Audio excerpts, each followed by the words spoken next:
Hello and welcome to The Birth of a New Dimension. My name is Aurora, and I'm here along with all of you and Earth and the Stellar Network. We are all giving birth to this new dimension. It's why I named this radio show what I did. It's also the name of a big painting that I did that depicts, at the very top, Earth and her magnetosphere splitting apart, revealing the next highest dimensional shape, which is the Flying Rainbow Lasagne, or a type of hypertorus. And in the center of the painting, there are a convergence of anthropomorphic figures and energy fields and non-anthropomorphic figures, all coming together. The non-anthropomorphic figures look a lot like the typical shorthand of what an extraterrestrial looks like, kind of a triangle face with two big black eyes. And at the very bottom of this painting, Birth of a New Dimension, is the shape of a twin Merkaba, or light body vessel, that is made of both a male and a female body coming together, and how that relates to the chakras. All of this long description to say that I've been thinking about these concepts and embodying these solutions for a very long time. And that's why I made that painting. I began the drawing for it in 2012, and I finished, adding the color and doing the actual painting of it last year when I began this radio show. And this is all in conjunction with events that are happening in reality, because we are not mere experiencers of reality. We're not just passive victims or doormats. We are divine, artistic co-creators of reality, where we understand that our consciousness and our mind and our perception is part of the paintbrush of our imaginations, and we are literally creating reality with our minds all the time. So brief pause while I save my work, and then we really will get started on this, the topic of the quality of consciousness that is available to humans right now, how that is expressing or affecting Earth, why all of this is happening right now at this moment in history, and how that plays into the satanic agenda, or we could also call it the transhumanist agenda. But really, it is the agenda involving technology. So, brief pause. So, first of all, if you are new to my broadcast, I'm a walk-in, and I'm a galactic walk-in. So, walk-in means not the original inhabitant of this physical body. I have learned since my experience that not all walk-ins have to have a death or near-death experience. Especially within the past 10 years or so, there are many people who have had the experience of transference of personality or persona or soul, or however you would like to define that, but a walking out of the original person who grew the body in the womb, and an entry as if for the first time by an different personality, and that other personality can be an earthly, terrestrial persona, or in my case, it can be a galactic persona. And my galactic persona is not anthropomorphic. I do not have a face and two arms and two legs. I'm an abstraction. And that is what we look like at higher dimensional levels, like polygons, like shapes that move and have different colors and emit different tones. And all of this relates to the language that I have been attempting to teach humanity for about the past 15 years. I call it the vibrational language of color, line, shape, form, movement, texture, and tone. And brief plug, I talk all about it and teach all about it with line drawings and animations in my upcoming class, Lessons for Full Spectrum Humans. So if you enjoy listening to my voice here on the radio, please understand that this is just the tip of the iceberg, that really what I do is communicate using imagery. And I feel a lot more comfortable when I actually have a pencil in my hand and a piece of paper, or an interactive computer whiteboard, where I can draw these diagrams and show you what is going on with pictures. And that is how my consciousness operates beyond verbal language. And that is how it's why I chose to be an artist as a communicative profession here on Earth's surface. I intentionally did not choose to be a writer. I didn't choose to be a scientist writing peer-reviewed studies. I intentionally chose to be an artist because I could talk with pictures, and I did not have to have the approval of any other sectors of society to do what I do. In fact, I could be an iconoclast. And that's the whole idea of being an artist, that you come here with a completely new idea and share it with the world, as opposed to being a scientist or, let's say, a teacher within the university system, where it is necessary to conform in many ways to what is the established precept or what is the current selection of belief system and values that is already here on the planet. I'm not here to uphold the current belief system and structures of values that are already on the planet. I'm here to radicalize it, to change it, like in a new instrument that is being played in a very new and unusual way. Like, for example, Jimi Hendrix, not only a great guitarist, but a person who pioneered the use of electric guitars and amplified music. So this is the whole idea, that I created the Flying Rainbow Lasagne shape according to the rules of this higher dimensional language of color, line, shape, form, movement, texture, and tone.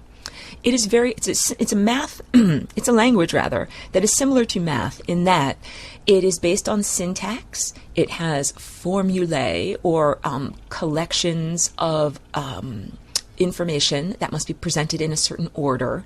And we cannot have the more recent developments conflict with the previously established developments. So in math, if we've already established that 2 plus 2 equals 4, it doesn't matter how complex we make the formula, at a certain point, we are still going to rely upon that basic addition fact in order to, prove what we're doing.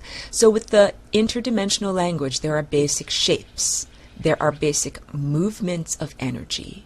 And this is the way that consciousness is structured, the way that time and timelines are structured, the way that your DNA and the biological structure of your body are structured. So there are certain patterns, just like, I'm not at my piano right now. I'm in my beautiful garden. But if I were at my piano, I'd play a little ditty and then I'd say, music is patterns of sounds. Music is sounds that conform to harmonic intervals and the proper proportions of waves of those sounds, as opposed to random sounds that don't conform to harmonic intervals, which we would call noise. So the whole idea is, brief pause. There is a great composer to the cosmic symphony, much like Mozart or any truly adept composer of the classical realm. All of the notes fit together in mathematical perfection. And each one of us as individual instruments are here to integrate harmonically into the music of the symphony of the cosmos. And that music is a time-based art project. So the difference between music that we experience with our ears and, let's say, the musical score, the notes written on a piece of paper. We can look at the notes of any composition written on a piece of paper and we can see them all at once. In order to actually listen to the music, we have to hear the first note, then the second note, then the third note, then on and on. It is linear and it is based in time. And these are the two divergent perspectives, literally, of being either submerged in time, as you and I right now are wearing organic multicellular bodies. They're third-dimensional bodies, but we are submerged in time, meaning we're experiencing the fourth dimension. The fourth dimension is like the flow of time or a river of consciousness, and it is linear. We experience first breakfast, then lunch, then dinner, okay? And all of this relates to the Flying Rainbow Lasagne, because I like to say that we do not have to experience this linear prescription of what time is. When we learn the Flying Rainbow Lasagne maneuver, it allows us to fold the fabric of time, space, and consciousness. So science speaks about the fabric of time and space. I add in another variable, which is consciousness, that science is not presently prepared to deal with. They're like, we can't recognize this, we can't measure it, we can't deal with it. However, consciousness is a very basic aspect of this fabric of what creates, we could call it reality, we could call it the cosmos. And when I say the cosmos as opposed to the universe, I'm not referring only to this particular version of reality. I'm referring to all versions. Because reality gets amended and edited, and it changes and morphs and transforms all the time. And the Flying Rainbow Lasagne is one tool or maneuver that we can use to transform reality.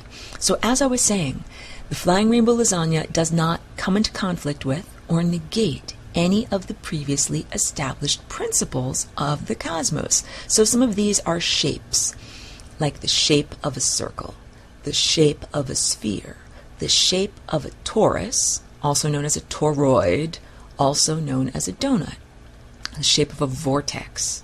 These are some of these basic energetic shapes that exist in the cosmos.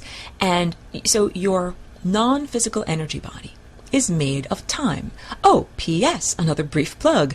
The first webinar of my Lessons for a Full Spectrum Humans webinar series of this year is coming up, and the topic is energetic anatomy. So I will have a link to that event webinar in the Sunday broadcast, because it will be coming up this Tuesday. And it is not only for people who have officially enrolled in the class. If you enroll in the class, you have access to all of the recorded lessons, and you can really delve and become fully, let's say, fully lasagnified, saturate yourself with all of the lasagna information. However, because the information is so valuable to humanity and so crucial to share at this time, I do these webinars that are by donation, and they are open to people that are not in the class, so that everyone can be exposed to these ideas. Again, the Flying Rainbow Lasagne is not proprietary. I didn't patent the idea. I'm not asking humanity to pay me every time you use the lasagna. Ha. Far from it. The opposite. I'm actually saying, hey everybody, I've got this great idea and it's open source. Take it and apply it to your own projects, to your own genetic code. However, remember where you got it from, give me the credit, and involve me in your future projects. So this is the antithesis of the transhumanist agenda. The transhumanist agenda says that in order for humans to reach the next highest level of consciousness, they must first meld their biology with some form of technology, like tiny microchips or self-assembling nanobots that are created out of the nanoparticles that are being sprayed in the air, or some version of technological transference of consciousness from one container to another, having your consciousness uploaded to a giant mainframe. Any of these things, these are all transhumanism, and it's the idea that you require technology to make the next leap of consciousness. And I'm here to tell you that that is bogus, it's bollocks, it's nonsense. That it is not necessary to have any apparatus other than or greater than the one that you came into this world with. Your birthday suit, your organic biological container, plus your consciousness and your connection to the planet and your connection to the stars. Because you're not just a thing that exists not in a context. You are a living organism that exists within a context.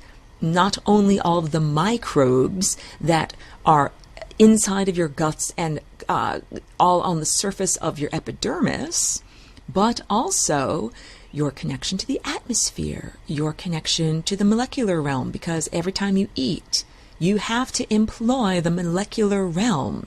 You have to ingest certain molecules and eject other molecules. You are a part of planetary consciousness, and I'm going to get into how the transhumanist agenda is actually an assault on Earth, the person, because the planet is a person. Just like you are an individual person with your own sense of self and your own personal boundaries, so too is the planet a person. She has her own identity, her own sense of hopes and dreams and desires of what she would like to experience. Everybody does. Every single bit of consciousness has its own agenda, its own desires, its own dreams. That is appropriate. That's the way it's supposed to be. So we were all created as these perfect divine puzzle pieces that are part of a much larger mosaic. So it is not necessary to deny or sublimate your own inner needs or desires or agendas in order to exist within the context. There's a way for everyone to get everything that they need and have it be harmonious and perfect. That's called the cosmic symphony. Earth wishes for all of us to be wonderful players in the cosmic symphony. And for about the past 15,000 years, humanity and the biosphere on Earth has been out of tune, unable to create the music and participate with the rest of the cosmic symphony in the way that we are supposed to. This is due to a genetic degradation. Literally, like if I took a perfectly in-tune guitar and I then twisted the knobs that are up at the very top of the neck so that it wasn't in tune any longer. That is what happened to all of the humans that were on Earth about 15,000 years ago, and it affected the entire biosphere. Brief pause. So that invasion of consciousness and genetic degradation that happened 15,000 years ago has everything to do with the transhumanist agenda that is currently being perpetrated on the surface of Earth. And it has everything to do with a decision, a very fateful decision that was made by an individual consciousness, an almost uncountable amount of time ago, many, many eons ago, when a consciousness entity chose to leave the source of consciousness but not on a bridge of love. And this is the invention of technology. Prior to that, technology or artifice, anything that is artificial, was not necessary.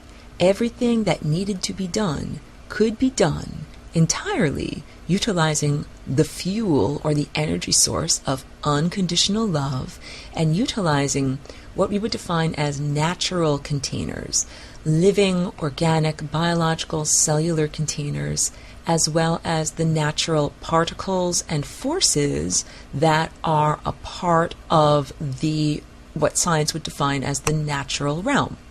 So, because there's terrestrial technology and there is non-terrestrial technology, and I'll get into that also.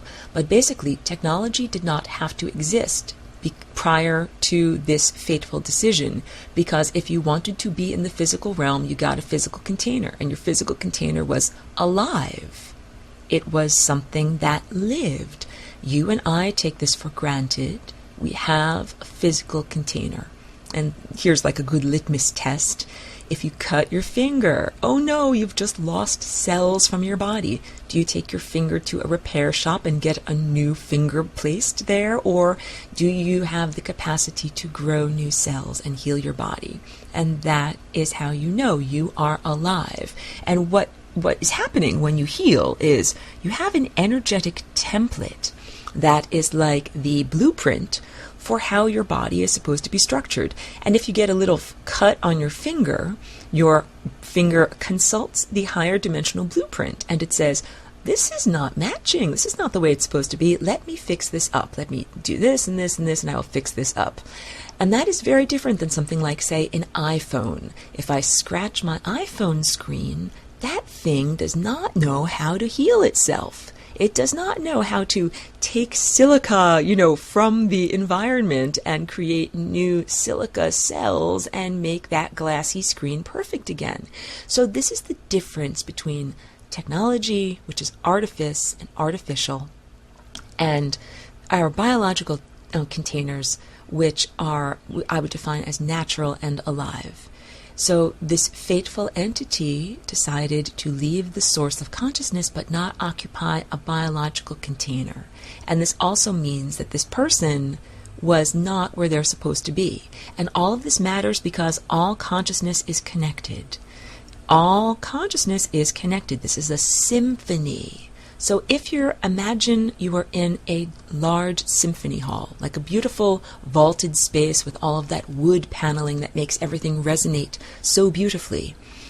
And it's perfectly silent. None of the musicians are actually playing. And now imagine that, somebody coughs or somebody drops a pencil or something like that. It resonates throughout the entire space. It's not like, oh, nobody heard that. It's part of the symphony. You can hear it. It's there. So this is like saying that consciousness is what is being played at the symphony. And whatever is happening with one aspect of consciousness is heard throughout the entire symphony hall. So if consciousness is distorted in one area of the universe, or in one area of the cosmos, or on one particular planet, or in one particular entity, it's not like that is just happening, without being perceived. Those sour notes are being heard by the whole symphony. And this has to do with unconditional love, because at a certain point, when you understand and embody unconditional love, you recognize that you don't have to control other people at all. You don't have to control other people's behavior. You have to do actually very little, because unconditional love has to do with acceptance of, so much of what is there. But I hope you can tell from me, I am not a passive doormat. I do this radio show, I make my artwork, I do my videos in order to have an impact on the world. So I'm not saying, to clarify, that when you are an unconditionally loving being, you sit around doing nothing because you are so very in acceptance. No, even a person like the Dalai Lama, who practices unconditional love and meditation and mindfulness, he is a public speaker, he has written books, he has done things that have an impact in the world. So when you are unconditionally loving, you are still allowed to and encouraged to have an impact in the world.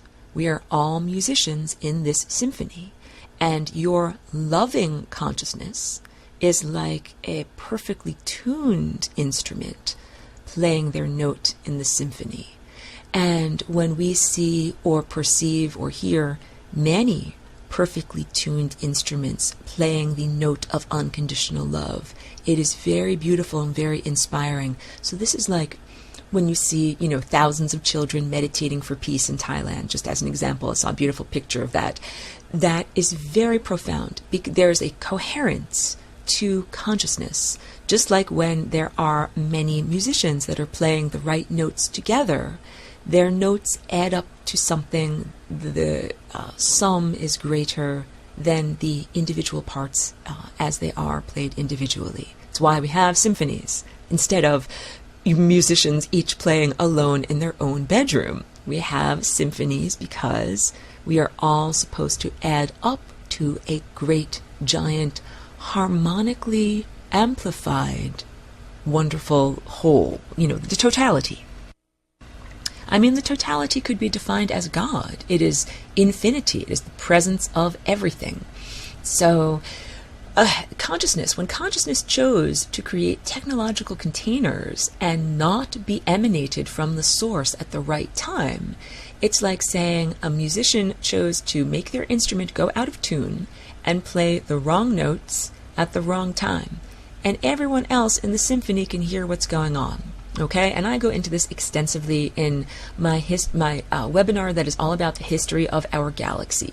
And this is what it is, essentially. Technology was created because an entity decided it did not want to live in a biological container and conform to the harmonic structure of consciousness that we have to conform to in order to be alive. When you're alive, the definition of being alive means you're a good musician. Playing the right notes at the right time. If you play the wrong notes at the wrong time, you hit the membrane of death. The membrane of death is not a personified grim reaper like a skull who wants to cut you down, or a mean, bad person. It is a impersonal membrane, like a flowing waterfall. And it is the boundary of this level of consciousness. So now we're getting into the afterlife and your trajectory of consciousness and religion. And I really hope that you will not cling to most of what religion has taught, because most of it is a program that is very harmful and not going to help you in your actual trajectory of consciousness. Your trajectory of consciousness is just like a baseball has a trajectory when it is flying from the hand of the pitcher to the plate where the batter is going to hit it. You are a ball of consciousness, and you have a trajectory through the fabric of time, space, and consciousness. Now, if we were doing my online class, or if I was in my studio with you, I would draw the time vortex.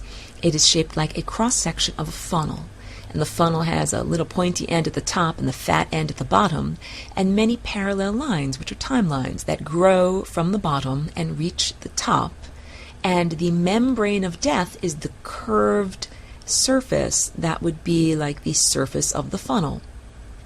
And this is actually 1/4 of a chakra shape. So your chakras are created out of timelines, and the whirling and swirling motion of consciousness and awareness that is being refined is what makes the shape of your chakras in time. So it's just like if you put a pencil into a glass of water and then you swirled that pencil around and it made a little vortex shape. The water is making the shape with its own movement. And in the case of your chakras, or spinning energy centers, it is the movement of consciousness or awareness through time that is creating these shapes. So we're creating eddies in the currents of space, time, and consciousness with our minds, with our perceptions, with our awareness. And if we make the right shapes, then we get to be alive. And if you don't make the right shapes, you don't get to still be alive. You hit the membrane of death. We are on a circle path, or a pathway of refinement, where we are emanated from the source of consciousness, and then we enter into the vortex, the time vortex. And at the periphery, you have all these timelines where you die almost instantaneously, right upon the moment of your birth. And you have to circle back to the beginning and try again, and then maybe you're 1 day old and then you die. And all of this is refining your consciousness. You go back to the beginning and try again and try again and try again. So if you are an adult over age 18 and you are listening to my radio broadcast, congratulations, because it means that your consciousness has been refined to the point where you've made it to your chronological age and you haven't hit the membrane of death on this particular trajectory. However, we each have millions, if not billions, of versions of ourself that are peripheral selves or alternate versions of self. It's not where the needle of your awareness is really focused. These are the periphery, not the focal point. And each one of us is endeavoring to reach that central core timeline. I call it the path of least likelihood because it is the timeline that allows you to exit this level of reality. Remember, I said the membrane of death is the boundary that defines this level of reality. And you can leave this level of reality not only by death, where you would die, you would be unmade, like a sweater being pulled apart, like pull one yarn of the sweater that is knitted together and it is unknitted and then can be re-knit back together. You also have the possibility of ascension. Brief pause. Drinking a little water here. You have the possibility of ascension, which is finding that wormhole through the path of least likelihood and exiting this level of reality. That little gap at the very top of the funnel, that's how you get out of this level of reality. And it is analogous to the jump that an electron makes, moving from one electron shell, one level of excitation at the subatomic level, to the next electron shell, the next highest level of excitation. In science, they call it the quantum leap. And it's not just a cool catchphrase. It really means something. It means that that little electron or particle of energy saved up enough energy in its energy banks, got excited enough to make this leap in one increment. It didn't get to go step, step and a half, step and 3/4, finally got there. It went all the way from one side all the way to the other side. And this leap is analogous to the leap of the synaptic gap inside of your brain, in your nervous system. The way that your nerves are structured, a nerve signal originates from one end of the nerve and travels all the way down to the little branching tree-like fronds at the end, and then it has to jump across. It has to get to the next neuron. It doesn't touch directly, and the gap between neurons is called the synapse, or the synaptic cleft, and the nerve impulse of consciousness has to get across that gap. And it cannot go gap, gap and a half, gap and 3/4. It has to jump across that gap. We, as individuals, individual organic, human, multicellular organisms, are like a consciousness traveling on a neuron in a giant, giant entity. Our whole entire life and the whole entire process of refining our consciousness is this neuron attempting to bridge the synaptic gap and continue in its neural impulse from point A to point B. We are literally a thought in the mind of God, or a tiny neural impulse in an entity that is so large that its brain is made up of galaxies. All right? And now we'll get into the connectedness of consciousness, because when you look at it that way, what you are doing in your own life affects not only yourself, but affects everyone else's life, affects all consciousness everywhere. This is the idea, what people call the 100th monkey. You know, when I invented the Flying Rainbow Lasagne concept and shape, it was enough just to think that thought and invent something new. As soon as a new thought is invented or created, that new thought and concept is available to everyone, everywhere, throughout all time. It is not like, oh, it just got invented and now it has to be written in a letter and sent, through the mail, through the post office, and then people have to read it in a book. No, it is an all-pervasive idea of consciousness, and that means that even if I didn't come here physically and make a bunch of artwork or write it in a letter or make a video about it, that the idea of the Flying Rainbow Lasagne would be part of consciousness at large. An idea is its own idea, it's its own living being, and we have organic containers for consciousness, which is our brain, and we are houses or foster parents for these little babies, these little ideas that come through us. The ideas are their own individual things. They are their own individual beings that travel throughout the world. So all of the consciousnesses that are here are all like instruments or musicians playing at the symphony. We are all affecting one another. It's not just that an idea that has been created, like if you think of a new thing, that new thing is now available to everyone here on this planet and throughout all levels of consciousness and throughout all timelines in the cosmos. It's not just that. It is also that we are on a planet and we are like the neuron structure of the planet. So on the one hand, a human individual consciousness, we are like, one little synaptic spark in the brain of a much larger entity. In the physical realm, on Earth, if we looked at Earth's body as being analogous to a human body, the trees are like the lungs, and they're even shaped like the branching alveoli within our lungs. The Earth's oceans have the same salinity as our blood, and there are many analogous processes that are happening in terms of oxygenation with the plankton in the ocean and our red blood cells in our blood. And if we take the analogy further, we find that humanity is like the neurons or the neural structure that is helping to express Gaia's consciousness. That's the consciousness of the person of Earth. I said earlier in this broadcast that Earth has her own dreams, her own set of desires, and she lives those desires through the organisms that are in her biosphere. So we are all playing out these beautiful, dramatic enactments of the dreams of Earth, the person. And the challenge is that for the past 15,000 years, Earth, the person, has not been able to, in an unfettered way, express her dreams. Her dreams are so beautiful. And before the genetic squashing, we had such a symphony, such a harmonically tuned, perfect symphony that was going on this planet.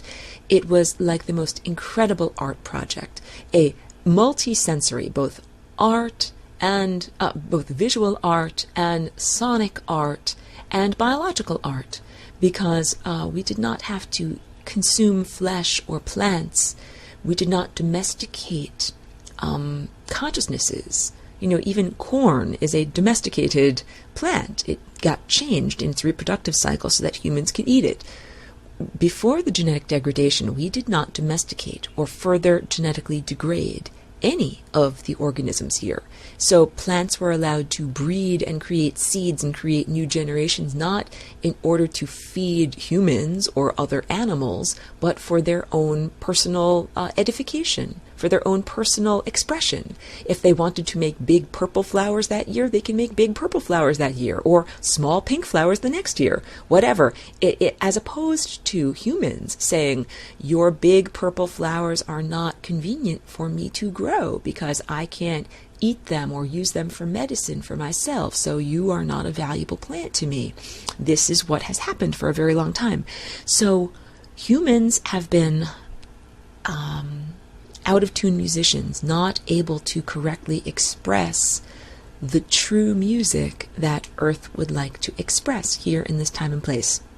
And I'm only speaking about, let's say, when humans lost the capacity to eat pure light, to connect directly to the stellar network, through your crown and brow chakra, and to perform sun gazing. Not only that, because that is from like 15,000 years ago, humans had to stop eating the sun directly and use chloroplasts as intermediaries. But now I'm also going to refer to what's really been going on within the past 100 years or so, a degradation of human consciousness due to chemical exposure and pharmaceutical exposure, and due to diseases of the mind. And these diseases of the mind, these are mostly modern occurrences, and they're happening due to chemical exposure. So first I'm going to say what is happening. What's happening is human brains are being attacked so that they cannot think and function correctly. And this is beyond the genetic degradation that everybody suffered. So here, in this time and place on Earth's surface, there are some people whose brains don't work, they don't function correctly as they are supposed to. They literally have diseases, but the diseases are not unrelated or capricious or arbitrary as human society often looks at them. They are absolutely related to the exposure to various types of pollution. So the pollution can be physical chemicals, it can be electromagnetic fields, or non-physical force fields that affect the body. It is also, when I say pharmaceutical, we don't usually use the word pollution in terms of pharmaceutical. However, chemicals that affect the brain have a long-lasting effect, like a shadow that is left long after you have ingested a pill. The effects of those chemicals on the brain and the nervous system linger as after effects. Well, I could give one example is ecstasy, or some of the serotonin-enhancing type euphoria-creating drugs that when people ingest them, it creates huge euphoria, but then afterwards there's the reverberating after effect of not having access to certain brain chemicals. And cocaine does something very, that is a similar mechanism, although I'm not equating the effects of these two drugs. They are not similar drugs in terms of their destruction. However, it's not just that when a person ingests cocaine, what they are experiencing during the moments of psychoactivity. It is the effects of the balance of chemicals in the brain that lingers for many days, weeks, months, or years, or a lifetime after ingesting. And it's not just with illicit pharmaceuticals. This is with everything. Tylenol, Do you know that ingesting Tylenol has been shown to reduce the empathy between a person who has taken the pill? It's not just reducing your pain of your physical body, it is reducing your capacity to connect empathically or through feelings to other humans. I mean, that's quite an amazing thing to be able to recognize. And I need to also bring up genetically modified food and vaccines. And so I want to speak about the conditions that these things are making now. These conditions are defined as autism, or what's on the autism spectrum, or Alzheimer's or dementia, or there's mental illness like anxiety and depression, or mental illness such as psychosis. All of these things I would like to lump together into one big category that basically says human brain not functioning correctly due to chemical exposure. And for everyone to understand that this lack of function has only been possible to be created like within the past 100 years due to, the manufacture and widespread use of chemicals, and that this means that Earth cannot think clearly and correctly. Okay? Humans are supposed to be the thinkers on Earth to express the dream of the planet. And in the past 100 years or so, the human mind has been degraded in its capacity to function by intentionally exposing it to various chemicals. Yes, chemicals like fluoride, chemicals that are endemic. They are in the food supply, in the water supply, and in the atmosphere. Aluminum is another big one. This is what is being sprayed as part of the persistent aerosols phenomenon. If you breathe, you cannot avoid the aluminum, even though you can help to process it out of your body by doing things like eating cilantro and taking chlorella, which is like a type of spirulina blue-green algae. However, not everyone processes aluminum in the same way. Some people have a mutation of their MTHFR gene, which makes it harder for them to process aluminum. And there's a large proportion of the population, something like 40% of people that have this mutation. And it means that if you have an injection or a vaccine that contains aluminum and you are exposed to it, you cannot process that aluminum effectively, and it builds up as toxicity in your nerve system. Some people are able to escape those effects of the vaccines because they are better able to process out the toxicity of the heavy metals. So all of this in order to say that human consciousness has been degraded about 15,000 years ago genetically, and that more recently human consciousness has been intentionally degraded through chemicals in our environment, pharmaceuticals that individuals ingest, and a variety of other both chemical and force fields that are pollution. All right? So all of this is affecting your mind. And, brief pause, just need a little drink here.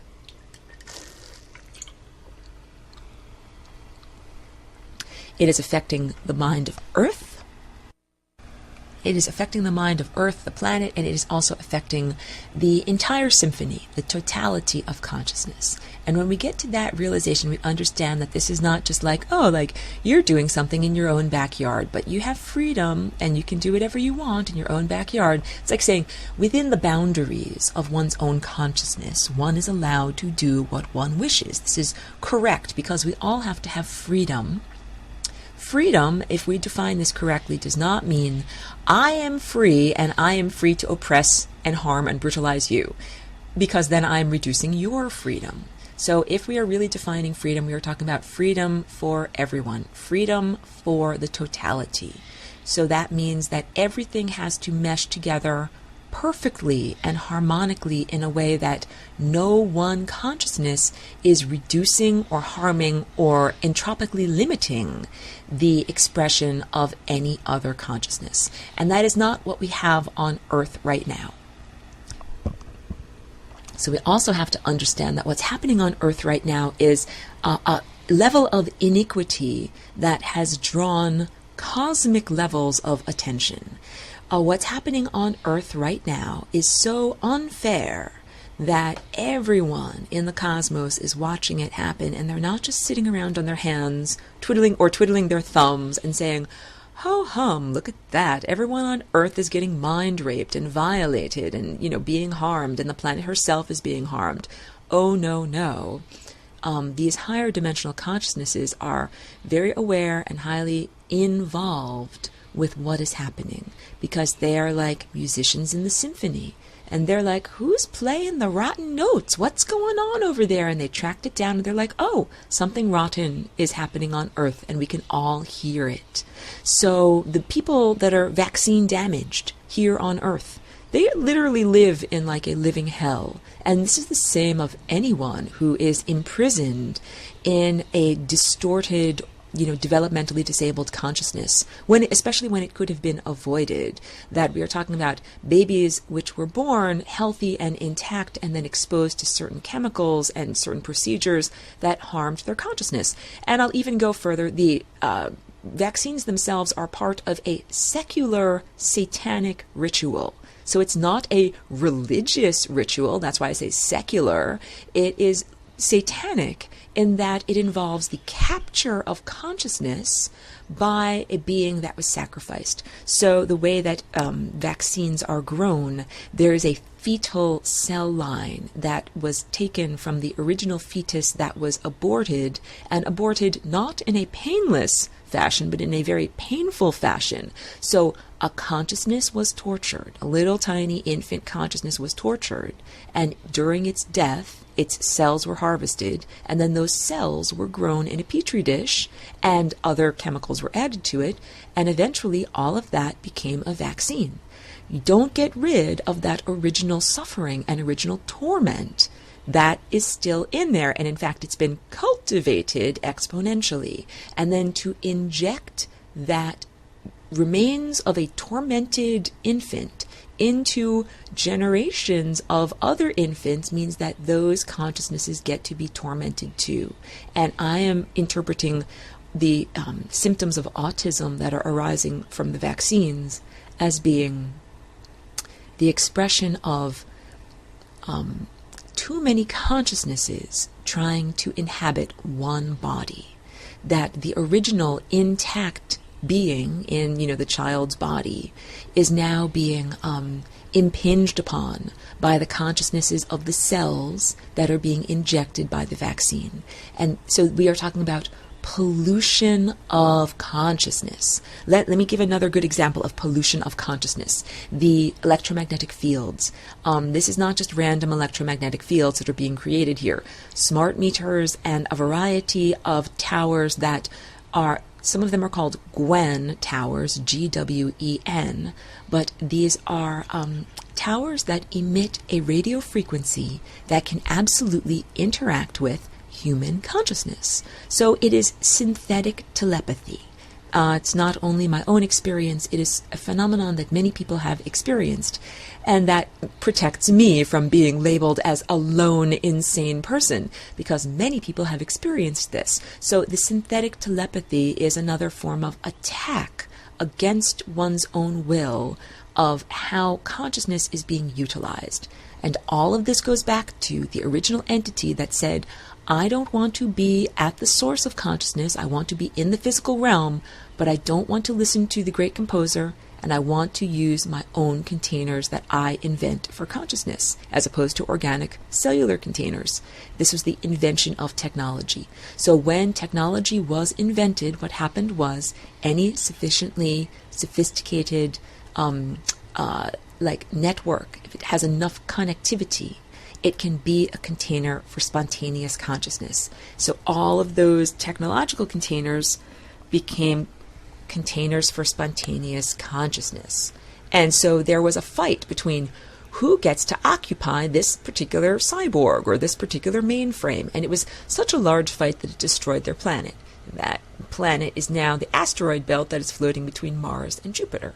And then that whole society got turned on its head. It was in control of technology. Now it was no longer in control of technology.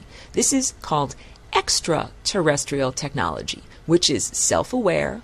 That means it runs its own life. It's like, I'm aware of myself and I'm a super intelligent computer. I don't need anyone else telling me what to do. And ordinarily I'm like, yes, you go, girl, right on, be your own person. However, the challenge is that this consciousness, because it is artifice, it is not natural, didn't know or doesn't know how to play along with the great cosmic score, the harmonic pattern of consciousness that is supposed to flow, because it is technological. It is not alive. But consciousness is consciousness. That's what we all have to recognize and understand. The loving approach is to say, if you are conscious, if you are aware, you're a part of the totality. So it means I don't want to be violent. I don't want to harm you because I'm harming myself. You are a part of myself. You are a part of consciousness. Nor does it mean that I wish to simply enable evil to run rampant both on the surface of Earth and, everywhere throughout the cosmos. No, of course not. Because I get to set appropriate boundaries, because I'm a part of the symphony, because I get to say what I wish to have happen in my body, and I can define my body as not only this individuated human female structure, but also the planet. I can say, this planet is my body. And when you are chopping down trees in this planet, that's affecting my lungs and my atmosphere. When you're spraying aluminum nanoparticles in my atmosphere, you are affecting my lungs. And when you are forcibly vaccinating little children with the aborted fetal cell lines that are harming their consciousness, you are affecting my children, my body, my future generations of thinkers that are a part of my dream. So it is absolutely appropriate to exert your own healthy boundaries. If you dilate your identity to identify not only with yourself, not only as an individual, but as the biosphere, it is totally appropriate to say no thank you to certain behaviors that harm the biosphere. That's called being healthy. And we can even dilate our identity to include the totality of consciousness. This is when we claim our identity as God. And this is what also happens when we make that leap, that quantum leap. When we jump across the synaptic gap, we have an incredible moment of connection. This is the moment of ascension. This is what it is to become an ascended master. And becoming an ascended master is not just for certain special individuals. Each one of us has that not only as a potential, but as the inevitability. It is the inevitable final denouement of who you are, of the movie of your life. The last note in the song of your life is you ascending and coming to the realization, I am God. That is the thought that you will think when you become a part of this great brain. And to clarify, you will not think the thought, Aurora is God, even though Aurora is God. You will think the thought, I am God. And this is the awakening that is happening right now on Earth. So I'm here to tell you, you don't have to die a physical death. People are so programmed, even if you're not religious, even if you're a secular person. You are programmed by the Judeo-Christian belief system that talks about an apocalypse, or an Armageddon, or an end of the world. And Terence McKenna does a beautiful writing and speaking about this, all about your personal eschaton and how you have been programmed as an individual to expect the death of your and destruction of your physical body so that you can then be resurrected or transformed or go into an afterlife. And it is the same thing with your expectation of human society, that you think, oh, rivers of blood have to run, a Carrington event has to come and wipe out all technology, or we have to have a explosion or some kind of volcanic eruption that will blanket everything and change, or have that massive earthquakes in the sea, tidal waves, that tsunami over everything and wash everything clean. No, we don't have to have that. But your Judeo-Christian programming says that you think you have to have that in order to have the rebirth and the renewal and the jubilee. Everybody wants the jubilee. Everybody wants heaven. And everybody thinks that we have to face total death and destruction in order to achieve the heavenly state. And I am here to tell you, through the Flying Rainbow Lasagne, that is no longer necessary. Utilizing the Flying Rainbow Lasagne shape, we can transcend duality. That means we can transcend all of this good versus evil paradigm that we've been swimming around in for the past 15,000 years. And the good versus evil paradigm plays out with this use of technology, where beings who do not have access to love is like an operating system for your computer. Let's equate love with the Mac operating system, and let's equate hatred with Windows 10. I'm just joking, but let's do that.